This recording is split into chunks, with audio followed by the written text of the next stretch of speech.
Bonsoir Paul, plus que quelques jours pour faire la différence. Bonsoir Soria, 4 jours exactement avant le premier tour et 2 seulement pour terminer la campagne. Autant dire que tout s'accélère. L'ultime confrontation entre les candidats et avant que vous, électeurs, fassiez votre choix, c'est ce soir sur France 3 à 22h50. Ils seront 4 sur le plateau. Laurent Wauquiez des Républicains, Jean-Jacques Herrmann le Socialiste, Jean-Charles Colas d'Europe Écologie Les Verts et Christophe Boudot du Front National. Autant vous le dire, l'émission enregistrée cet après-midi a été très tendue, surtout entre Laurent Wauquiez et Jean-Jacques Herrmann. Si vous êtes trop impatient, si vous ne pouvez pas attendre ce soir pour la regarder, sachez qu'elle est d'ores et déjà disponible sur notre site internet.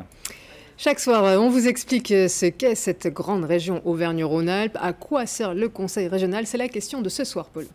Et c'est vrai qu'il y a beaucoup de collectivités en France, chacune avec des fonctions plus ou moins bien définies. Alors pour la région, il y en a 3 principales. Une compétence économique. D'abord, elle s'occupe de développement économique. Ça va des aides financières aux entreprises en passant par l'accompagnement à l'international.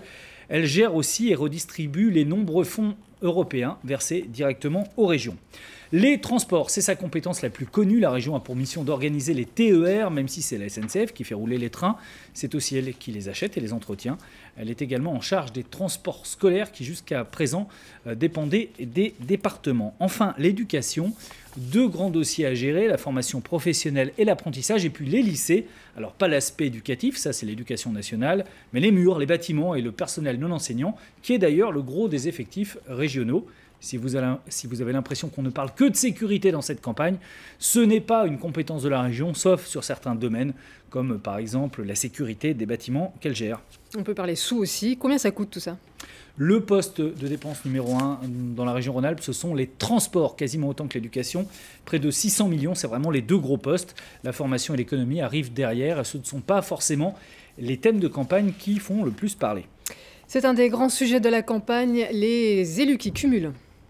La liste Europe Écologie Les Verts a fait un calcul intéressant. Qui a cumulé le plus grand nombre d'années de mandat dans sa vie ? Eh bien, le gagnant, c'est Jean-Jacques Herrmann avec 97 années de mandat. Il devance 2 élus républicains, Alain Marlex et Étienne Blanc. Le message étant clairement que chez les écologistes, évidemment, on ne fait pas ça. Aucun n'est dans leur palmarès. Mais ça existe quand même. Par exemple, la députée européenne Michèle Rivasi, si elle n'est pas candidate au régional, elle cumule 26 années de mandat ces 20 dernières années. C'est pas mal. Autre chose qu'on entend souvent dans une campagne électorale, certains auraient plus accès aux médias que les autres. En fait, dans l'audiovisuel, sachez-le, on est soumis à des règles très strictes vérifiées par le CSA à qui on doit rendre des comptes. Mais plutôt que des impressions, il y a aussi des chiffres. Une start-up lyonnaise a créé une appli qui mesure concrètement les apparitions médiatiques des uns et des autres. Mais surtout, c'est sa fonction première. Elle vous alerte si votre champion est interviewé quelque part. Ça marche également avec les chanteuses. Sylvie Adam, Valérie Bonnet. Au fond d'une cour, une jeune start-up. Petite équipe, grande ambition. Née en février 2014, On Air est un service de veille médiatique inédit. L'application mobile et le site internet permettent à chacun de s'abonner à toute personnalité de son choix. Dès que la personne est interviewée en radio, télé ou sur un site web, l'utilisateur est alerté. C'est une sorte de revue de presse audiovisuelle en temps réel. Aujourd'hui, quelqu'un qui vous intéresse, il peut passer dans ces médias sans que vous le sachiez, parce qu'il y a trop de sources d'informations.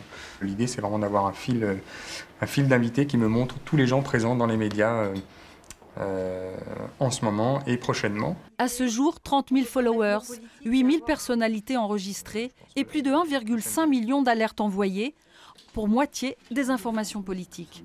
Tous les calendriers d'émissions sont identifiés, analysés par l'informaticien développeur. Le but est d'être exhaustif en matière de données. On est les seuls à avoir référencé de manière structurée dans notre base de données tous les passages médiatiques de toutes les personnes connues. Et donc ça, c'est une information qu'on peut revendre à, par exemple, des sites d'information. Aujourd'hui, chiffre d'affaires 0. À terme, la start-up compte sur un gain de notoriété pour faire venir des annonces ciblées. Elle espère attirer plusieurs millions d'utilisateurs. Depuis lundi, les têtes de liste sont les invités du 19-20 en cette fin de campagne. Après Christophe Boudot hier et Jean-Charles Colas lundi. Ce soir, nous accueillons la tête de liste des Républicains, de l'UDI et du MoDem, Laurent Wauquiez. Bonsoir. Bonsoir. Laurent Wauquiez, 40 ans seulement, mais une expérience politique de vieux briscard dans le gouvernement pendant l'intégralité du mandat de Nicolas Sarkozy. Aujourd'hui député de la Haute-Loire, maire de la ville-préfecture de ce département, le Puy, ça c'est pour les mandats, car vous êtes aussi, Laurent Wauquiez, un des principaux responsables des Républicains, secrétaire général, c'est-à-dire numéro 3 du parti pour mener cette liste. Vous avez été préféré à l'ancien commissaire européen Michel Barnier et vous avez réussi l'improbable union des Républicains, de l'UDI et du MoDem. Alors ça fait beaucoup de fonctions, Monsieur Wauquiez. Si vous êtes élu président de la région Rhône-Alpes-Auvergne, laquelle abandonnerez-vous? Je choisirai le président de région, je l'ai dit. Ça veut dire que quand la loi des cumuls s'appliquera, j'abandonnerai mon poste de député et je serai amené à prendre du recul, évidemment, par rapport à ma mairie. C'est un job, il faut s'y consacrer pleinement. J'adore cette région, j'y suis né, mes enfants y vivent. J'ai envie qu'elle se réveille. Et aujourd'hui, mon sentiment, c'est que plus personne ne sait à quoi sert la région. Il y a eu beaucoup de gâchis, des augmentations d'impôts, mais on ne sait plus à quoi sert la région. Monsieur Wauquiez, j'en reviens sur cette question d'éthique qui est aussi au cœur de votre programme.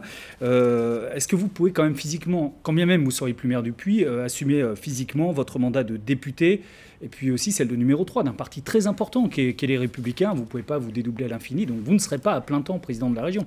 J'ai répondu, c'est-à-dire en fonction des choix qui me seront demandés dans le cadre de la loi sur le cumul, je renoncerai à mon poste de député, donc je m'occuperai pleinement de ce poste de président de région. Secrétaire général des Républicains, ça c'est pas dans la loi en revanche. Juste un point qui est important pour moi.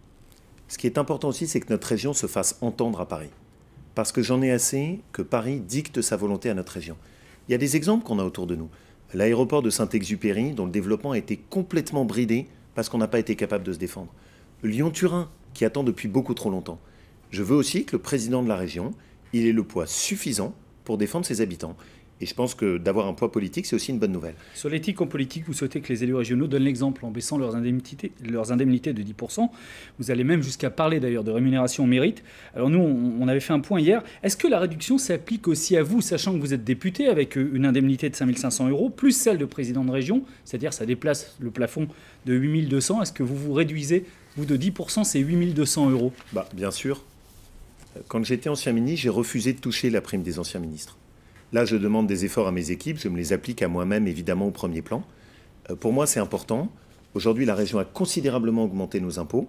Si on veut faire des économies, il faut que les élus commencent par montrer l'exemple. Ça ne fera pas toutes les économies, mais les symboles, ça compte. Et quand je vous dis que je veux baisser les impôts dans notre région, je l'ai fait dans ma ville. Le président actuel du Parti socialiste de la région est élu depuis 40 ans. Ça, c'est un vrai vieux briscard. En 40 ans, il n'a jamais voté de sa vie une baisse de taux d'impôt. Moi, ça fait 3 ans que je les baisse dans ma ville.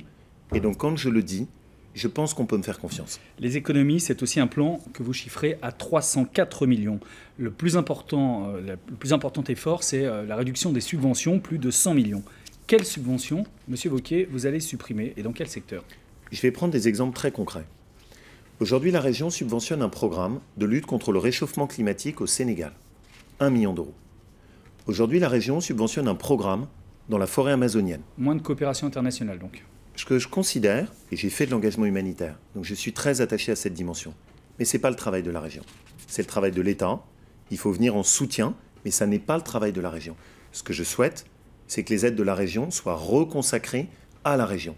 Et on peut travailler sur des sujets de développement et d'environnement, par exemple sur la vallée de l'Arve, sur des sujets comme la Savoie, dans les Alpes. C'est ça que je souhaite. Une région où les aides sont reconcentrées sur notre territoire. C'est juste une évidence. J'imagine que vous regardez un petit peu les sondages en ce moment. Vous ne décollez pas vraiment, même si vous êtes toujours donné en tête au premier tour de dimanche. Phénomène intéressant, dans le sondage Opinionway de Valeurs Actuelles à paraître demain, seuls 44% des électeurs de François Bayrou en 2012 se disent prêts à voter pour vous. Est-ce que vous n'avez pas réussi à séduire les centristes avec qui pourtant vous êtes alliés? C'est exactement la moyenne nationale. On a fait ce grand rassemblement de la droite et du centre. Michel Barnier m'a apporté son soutien. On a créé ce grand rassemblement et j'y tenais. Mais je suis un homme de conviction. Je défends des convictions qui sont claires. On en a parlé. Pas d'augmentation d'impôts. Redonner la préférence à nos entreprises dans les marchés publics. Et aussi travailler par exemple sur des sujets de sécurité. Je ne veux pas qu'on laisse nos lycées sans protection après ce qui s'est passé en termes d'attentats. C'est ces convictions que je défends. Elles sont claires. Elles sont concrètes. Merci Laurent Wauquiez. Votre meeting de fin de campagne, c'est ce soir. Demain, dernier invité de notre série d'invités, ce sera le président sortant et candidat PS-PRG, Jean-Jacques Kahn.